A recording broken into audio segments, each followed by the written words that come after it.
안녕하세요. 오늘은 예수님의 제자 훈련 4강 왜 예배드려야 하나요? 이런 제목으로 은혜를 나누겠습니다.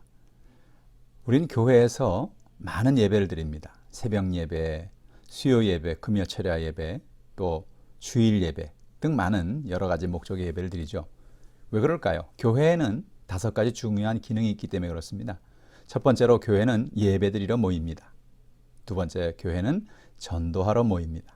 세 번째로 교회는 교제하기 위해서 모이고, 네 번째로 교육하기 위해서 모이고, 섬기고 봉사하기 위해서 모입니다. 이와 같이 교회 안에는 예배라고 하는 아주 중요한 그런 기능을 가지고 있습니다.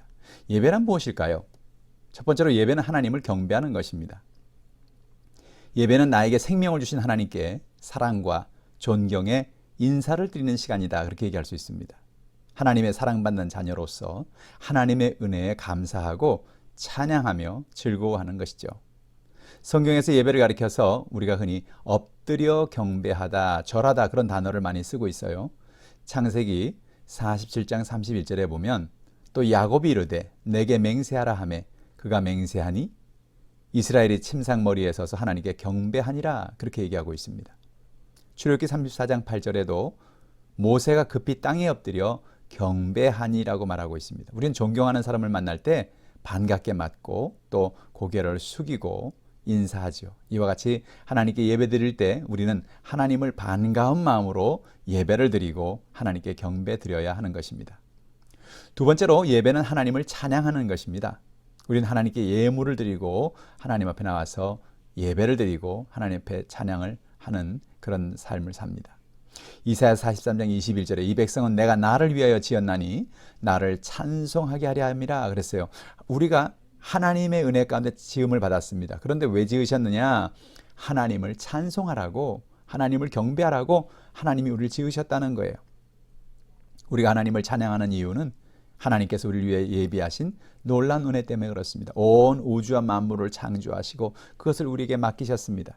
우리가 죄가 많고 허물이 많음에도 불구하고 하나님이 아담과 하와의 죄에서 우리의 죄를 용서해 주시고 예수님의 그 십자가의 보혈을 흘리심으로 우리에게 구원을 주셨어요. 그래서 우리가 영혼이 잘되고 범사가 잘되고 강건한 축복을 허락해 주신 거예요. 그러니까 우리가 하나님을 찬양할 수밖에 없지요. 시편 13편 6절에 내가 여호와를 찬송하리니 이는 주께서 내게 은덕을 베푸심이로다 그랬습니다. 시편 28편 7절에도 여호와는 나의 힘과 나의 방패이시니 내 마음이 그를 의지하여 도움을 얻어도다. 그러므로 내 마음이 크게 기뻐하며 내 노래로 그를 찬송하리로다 라고 말씀했습니다.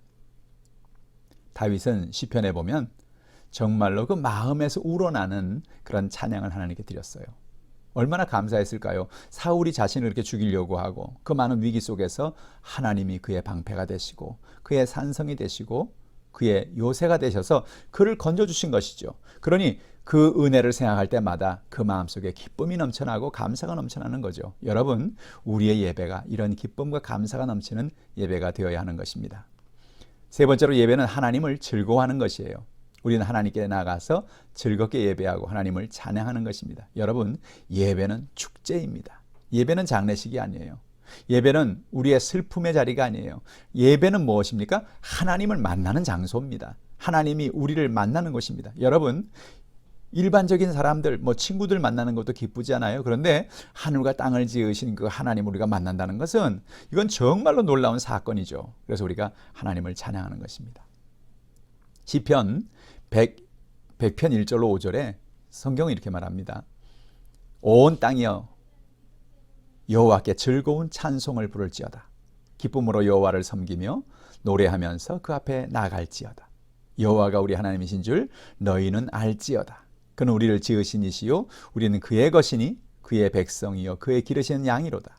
감사함으로 그 문에 들어가며 찬송함으로 그의 궁정에 들어가서 그에게 감사하며 그의 이름을 송축할지어다. 여호와는 선하시니 그의 인자하심이 영원하고 그의 성실하심이 대대에 이르리로다 그랬습니다. 여러분, 하나님 앞에 나가서 온 땅이여 하나님 앞에 즐거운 찬송을 불러라. 기쁨으로 하나님을 섬겨라. 감사함으로 그의 문에 들어가고 하나님 앞에 감사하자. 이렇게 찬양을 하는 것이죠. 우린 그러므로 하나님께 나아갈 때, 예배로 나아갈 때 즐거운 찬송을 가지고 하나님께 나아가는 것입니다. 기쁨으로 노래하면서 나아가는 것입니다. 감사의 찬송을 드리며 나아가는 것입니다. 네 번째로 예배는 나 자신을 하나님께 드리는 것입니다. 구약 성경에서 하나님께 우리는 제사를 드리는 것을 볼 수 있어요. 이 제사는요, 오늘날의 예배의 원형이라고 할 수 있습니다. 구약 성경에 보면 번제, 소제, 화목제, 속죄제, 속건제 이런 5가지의 중요한 제사를 하나님이 드리라고 그렇게 말씀하셨죠. 이 5가지 제사 중에 소제를 제외하고는 다 피로 드리는 제사입니다. 왜 하나님께서 동물을 잡아서 그 피를 흘려서 제사를 드리라고 하셨을까요? 거기엔 중요한 의미가 있습니다. 그것은 바로 우리 주 예수님의 십자가를 그림자로 보여주는 거예요. 구약 성경의 사람들이 자신의 죄를 가지고 하나님 앞에 나갑니다.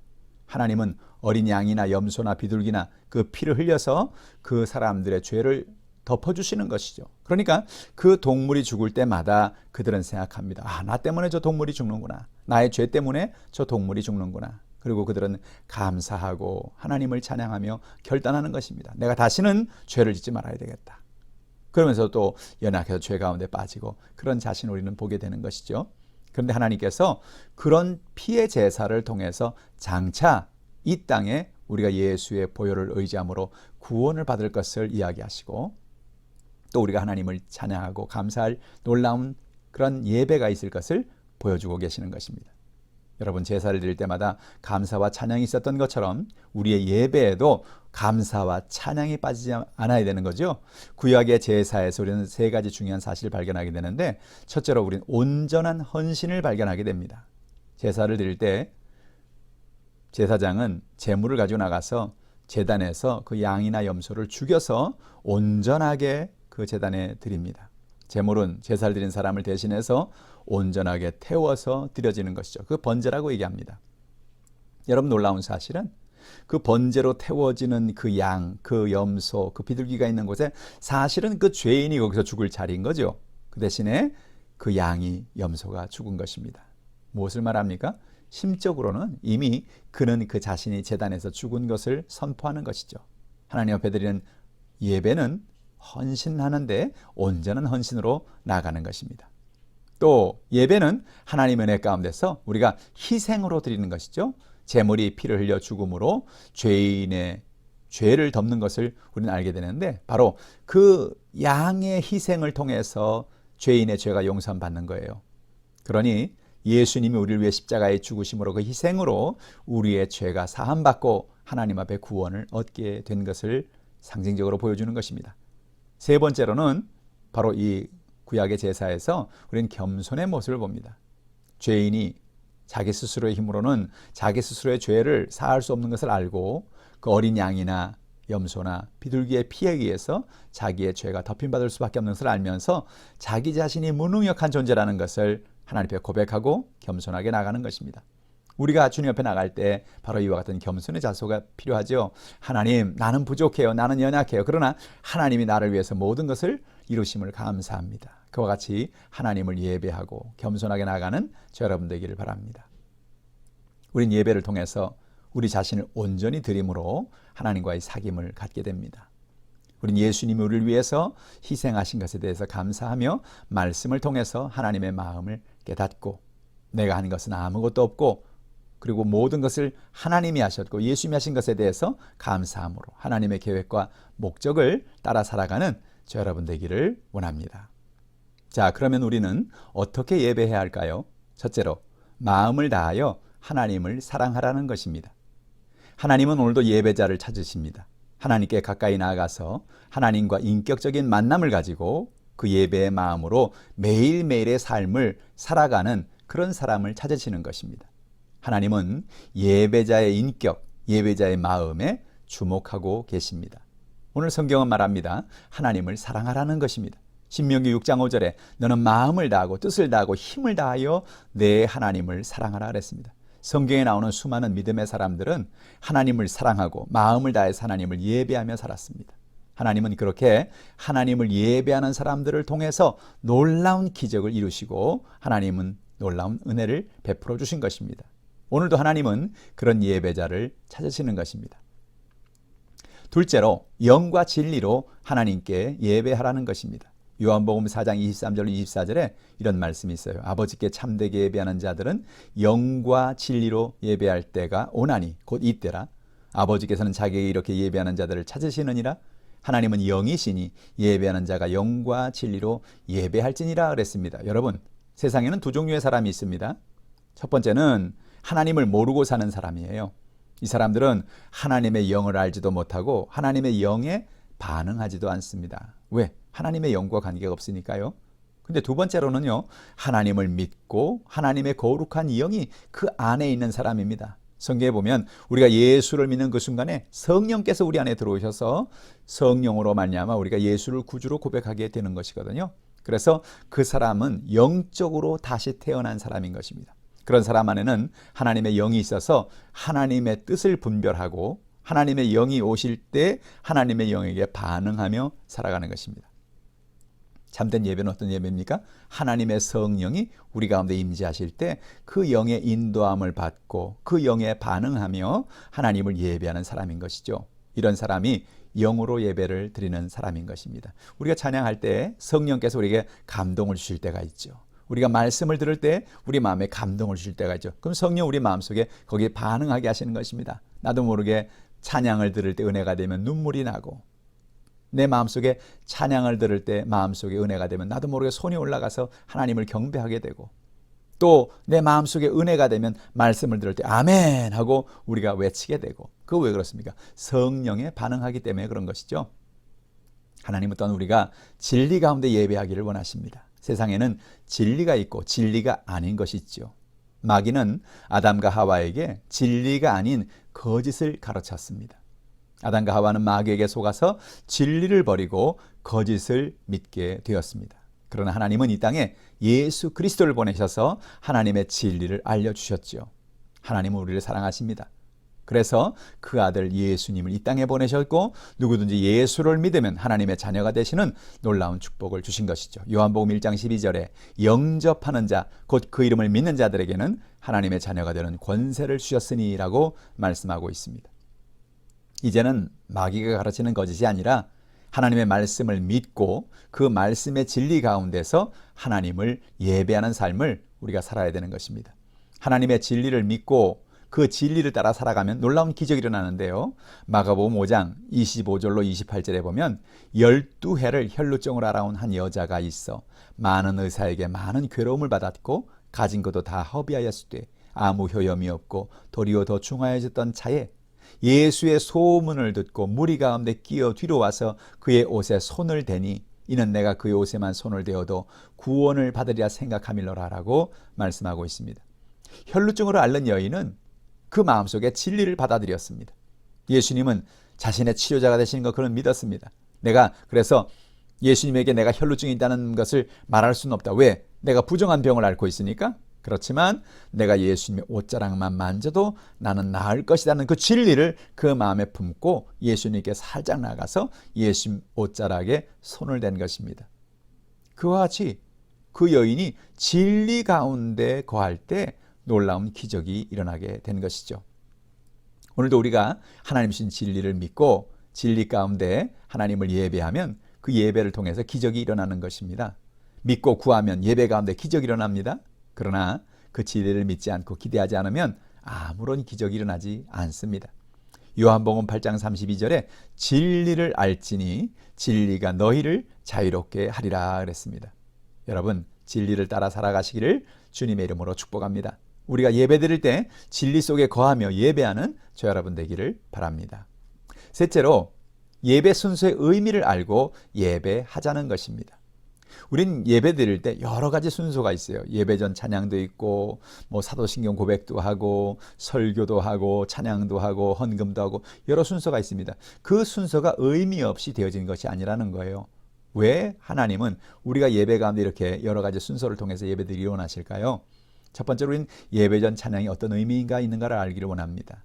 예배 전 찬양은 하나님 앞에 우리가 예배를 시작하면서 우리의 마음을 정돈하는 시간입니다. 하나님의 임재를 기대하는 마음으로 찬양을 하고 하나님께 영광을 돌리는 것입니다. 또한 우리는 사도신경으로 신앙을 고백하지요. 이 사도신경은 우리가 믿는 믿음을 고백하는 것입니다. 나는 하나님을 믿습니다. 나는 예수님을 믿습니다. 나는 성령님을 믿습니다. 그런 고백이 바로 사도신경 안에 들어가 있습니다. 전능하신 하나님을 나는 믿습니다. 독생자 예수님을 나는 믿고 성령의 역사하심을 믿습니다. 라는 그런 고백이 매일매일 되어지는 우리의 고백이 되기를 원합니다. 세 번째로는 전 성도의 찬양이 있죠. 우리가 예배드리기 전에 전 성도들이 합심해서 찬양하지 않습니까? 여러분, 그래서 예배는 무엇입니까? 성도들이 그냥 앉아서 구경하는 게 아니에요. 같이 동참하는 거예요. 그 예배 가운데 하나님의 성령을 기대하면서 성령의 은혜를 바라보면서 하나님을 찬양하는 거죠. 전 성도가 마음을 모아 하나님 앞에 감사와 찬양을 드리는 시간인 것입니다. 또한 대표 기도가 있죠. 모든 성도들이 한 마음이 돼서 하나님께 죄를 회개하는 기도입니다. 나라와 민족을 위해서, 교회를 위해서 대표자가 나와서 같이 기도하고 성도들은 아멘합니다. 들려주실 말씀을 은혜 가운데 주시라고 하나님의 은혜를 사모하는 마음으로 기도합니다. 하나님은 그 우리의 기도를 들어 응답해 주시는 것입니다. 또한 다섯 번째로 성가대 찬양이 있습니다. 성가대는 예배자들이 하나님께 영광을 돌려드리는 찬양의 그 시간을 갖는 것이죠. 이 찬양을 통해서 예배자들이 하나님의 말씀을 향해서 마음이 열리고 집중할 수 있도록 성가대는 찬양으로 하나님 앞에 영광을 돌리는 것입니다. 여섯 번째로 설교입니다. 설교자는 말씀을 통해서 하나님을 만날 수 있도록 해야만 합니다. 설교의 말씀은 대개 그날 봉독한 말씀에 근거해서 전하는 것입니다. 오늘도 우리가 하나님의 주신 진리를 믿고 진리 가운데서 예배드리면 그 예배를 통해서 기적이 일어나죠. 설교자는 하나님의 약속의 말씀을 맡은 자로서 성도님들에게 전하고 그 설교가 끝나고 난 다음에 반드시 문제를 가진 사람들, 병든 사람들을 위해서 기도하는 것입니다. 성경에 보면 이렇게 말씀했죠. 우리가 믿는 자들에게 이런 표적이 따른다고 말씀하신 것입니다. 그러므로 믿음으로 기도할 때 병이 떠나가고 믿음으로 기도할 때 문제가 해결되고 우리의 기도를 들으신 하나님이 우리의 낙함을 응답할 것을 믿는 것입니다. 그래서 우리가 합심 기도를 하게 되는데 가지고 나온 모든 문제를 하나님께 맡기고 문제 해결을 위해서 질병의 치료를 위해서 하나님의 뜻 가운데 살 수 있도록 힘을 달라고 하나님 앞에 기도하는 것입니다. 예수님의 이름으로 기도하면 예수님이 응답을 베풀어 주시지요. 마태복음 7장 7절로 8절에 구하라 그러면 너에게 주실 것이요 찾으라 그리하면 찾아낼 것이요 문을 두드리라 그러면 너에게 열릴 것이니 구하는 이마다 받을 것이요 찾는 이는 찾아낼 것이요 두드리는 이에게는 열릴 것이니라라고 하나님이 약속하셨습니다. 그렇기 때문에 우리가 믿음으로 하나님 앞에 구하는 것입니다. 요한복음 14장 14절에도 내 이름으로 무엇인지 내게 구하면 내가 행하리라 라고 예수님이 말씀해 주셨습니다. 여덟 번째로 헌금의 시간입니다. 구약시대에 하나님께 나가는 사람은 재물을 가지고 나와서 하나님께 드렸던 것처럼 예배자들은 하나님께 헌금을 통하여 예물을 드리는 것입니다. 재물을 드리는 것은 자신을 드리는 것을 의미하는 거죠. 여러분, 사람들은 물질을 귀히 여깁니다. 어떤 사람은 자기 생명만큼 물질을 귀히 여기죠. 여러분, 그래서 우리가 하나님 앞에 우리의 물질을 드리고 예물을 드릴 수 있다는 것은 나 자신을 하나님께 드리는 것을 의미하는 것입니다.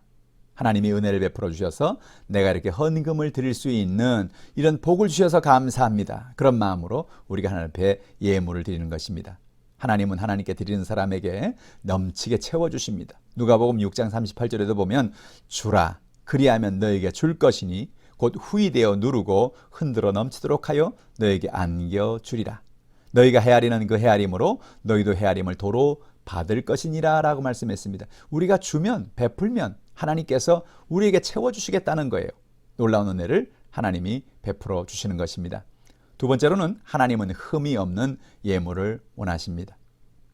레위기 22장 21절에 보면 만일 누구든지 서원한 것을 갚으려 하든지 자의로 예물을 드리려 하여 소나 양으로 화목제물을 여호와께 드리는 자는 기쁘게 받으심이 되도록 아무 흠이 없는 온전한 것으로 할지니 그랬습니다. 하나님 앞에 예물 드릴 때 온전한 예물, 흠이 없는 예물을 하나님은 받기 원하시는 것입니다. 왜 그렇습니까? 우리의 마음을 받기 원하시는 거죠. 정성이지요. 그렇기 때문에 우리가 하나님 앞에 드릴 때도 우리의 마음을 다해서 하나님 앞에 영광을 돌리고 예물을 드리는 것입니다. 세 번째로 하나님은 인색한 마음이 아니라 즐거운 마음으로 드리는 것을 기뻐하시죠. 고린도후서 9장 7절에 각각 그 마음에 정한 대로 할 것이요 인색함으로나 억지로 하지 말지니 하나님은 즐겨내는 자를 사랑하시느니라 그랬습니다. 하나님은 우리가 예물을 드릴 때 하나님이 예물이 없어서 우리에게 예물 드리라는 게 아니죠. 학개서에 보니까 금도 내 것이요 은도 내 것이라고 학개서 2장에 말씀하고 있지 않습니까? 모든 것이 하나님의 것입니다. 근데 하나님이 예물이 왜 필요하십니까? 우리의 마음을 받기 원하시는 거죠. 우리가 하나님을 정말 사랑한다는 그런 표현을 우리의 예물을 통하여 하나님이 받기 원하시는 것입니다. 8번째로 축도입니다. 예배를 마치고 나서 목사님들이 마지막에 축도를 하지요. 축도는 출발하기 전에, 예배를 끝내고 세상으로 나가기 전에 모든 성도들에게 하나님 주시는 축복을 빌어주는 것입니다. 성경에 나오는 축도는 두 가지의 종류가 있어요. 민수기 6장 24절로 26절에 보면 하나님은 아론과 그의 아들들에게, 이스라엘 자손들에게 이렇게 축복하라고 말씀하시면서 이렇게 기도하기를 원합니다. 여호와는 내게 복을 주시고 너를 지키시기를 원하며, 여호와는 그의 얼굴을 내게 비추사 은혜 베푸시기를 원하며, 여호와는 그 얼굴을 내게로 향하여 드사 평강 주시기를 원하노라 할지니라 라고 말씀하는 것입니다. 놀라운 사실은 아론과 그의 아들들이 이와 같이 하나님의 이름으로 이렇게 축복을 하면 민수기 6장 27절에 그들은 이같이 내 이름으로 이스라엘 자손에게 축복할지니 내가 그들에게 복을 주리라 그랬습니다. 여러분, 그래서 예배를 드릴 때는 끝까지 예배를 참석해야 됩니다. 아무리 바빠도 축도를 꼭 받고 나가야 됩니다. 왜 그렇습니까? 마지막에 예배를 드리고 제일 마지막에 목사님께서 축도는 이젠 끝입니다 하는 선언이 아니라 이 축복을 받고 이 기도를 받고 세상에 나가서 복된 삶을 살라고 선포하는 것이죠. 또한 고린도 후서에 보면 하나님께서 주시는 약속의 말씀이 있죠. 고린도후서 13장 13절입니다. 주 예수 그리스도의 은혜와 하나님의 사랑과 성령의 교통하심이 너희 무리와 함께 있을지어다 라고 이야기하고 있습니다. 고린도 후서에 나오는 바울의 축복 기도입니다. 예수님의 은혜, 하나님의 사랑, 성령의 교통하심, 삼위일체 하나님이 여기서 다 나오고 있죠. 이런 은혜가, 이런 축복이 성도들에게 임하기를 축복할 때 하나님은 설교자가 축복하는 그 축복을 예배를 드리는 사람들에게 부어주시는 것입니다. 사랑하는 성도 여러분, 오늘도 하나님은 예배자를 찾고 계십니다. 교회에서 드리는 예배만이 아니라 우리의 삶의 현장에서 우리의 삶이 예배가 되고 하나님을 찬양하는 그런 삶을 살기를 원하시는 거죠. 구약 성경에 보면 제사를 통해서 하나님은 사람들을 만나주시고 그들의 죄와 허물을 용서해 주시고 그들의 삶 속에 감사와 찬양을 받아주셨어요. 이제 신약으로 넘으면서 예수님께서 그 십자가의 보혈의 피를 흘려주심으로 오늘날의 예배가 자리를 잡게 된 것입니다. 예배를 통해서 저 여러분이 하나님을 찬양하고 늘 하나님 앞에 감사하고 우리의 마음을 들여 하나님을 높여드리는 저 여러분 되길 바랍니다. 예배는 바로 하나님을 만나는 시간이고 하나님이 주시는 놀라운 축복 가운데 영광을 돌리는 축제의 시간입니다. 여러분의 예배가 그냥 잠잠한 예배가 아니고 축제가 되는 예배가 되고 감사가 넘치는 예배가 되고 즐거움이 넘치는 그런 예배가 되시기를 주님의 이름으로 축원합니다. 성령 안에서, 진리 안에서 날마다 예배하시기를 주님의 이름으로 축원합니다. 할렐루야.